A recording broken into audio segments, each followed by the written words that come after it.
একদিন বল্টুকে ধমক দিয়ে বললেন শিক্ষিকা, এই ক্লাসে ঘুমাচ্ছ কেন? বল্টু বলল, ম্যাডাম আপনার কণ্ঠস্বর এতই মধুর, শুনলেই আমার ঘুম আসে। শিক্ষিকা বললেন, তো বাকিরা কেউ ঘুমাচ্ছে না কেন? বল্টু বলল, কারণ ওরা আপনার কথা শুনছেই না। শিক্ষিকা বল্টুর উপর খুব ক্ষেপে গেলেন। হাতের স্কেলটা বল্টুর দিকে ইঙ্গিত করে বললেন, এই স্কেলের এক প্রান্তে একটা গর্দভ দাঁড়িয়ে আছে। বল্টু বলল, কোন প্রান্তে ম্যাডাম? এই প্রান্তে না ওই প্রান্তে? ম্যাডাম তো রেগে পুরাই আগুন। ম্যাডাম বললেন, বল্টু আচ্ছা, জলেতে বাস করে এমন 5টা প্রাণীর নাম বল। বল্টু বলল, ব্যাঙ। শিক্ষিকা বলল, আর বাকি 4টা? বল্টু আবারও বলল, ব্যাঙের মা, বাবা, বোন আর প্রেমিকা। শিক্ষিকা বললেন, আচ্ছা তুই বড় হয়ে কি হবি বলতো? বল্টু খুব লাজুক ভাবে বলল, আমি বড় হয়ে গোয়েন্দা হব।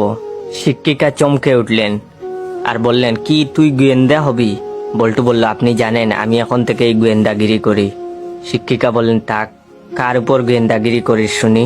বল্টু বলল, কেন, মা বাবার উপর। শিক্ষিকা আবারও চমকে উঠে বললেন, মানে? বল্টু বলল, হ্যাঁ, মা বাবা ঘুমিয়ে পড়ে আর আমি জেগে থাকি। শিক্ষিকা বললেন, কেন? বল্টু বলল, একদিন ঘুমিয়েছিলাম, কেস খতম, অর্ধেক সম্পত্তির হাত ছাড়া। শিক্ষিকা বললেন, কেন, কিভাবে? বল্টু বলল, আমার একটা ভাই হয়ে গেল, এখন তো বাবার সম্পত্তির অর্ধেক ওর আর অর্ধেক আমার। যদি ওই দিন না ঘুমাতাম। যাই হোক, ভিডিওটা কেমন লাগলো অবশ্যই কমেন্ট করে জানাবেন। আর হ্যাঁ,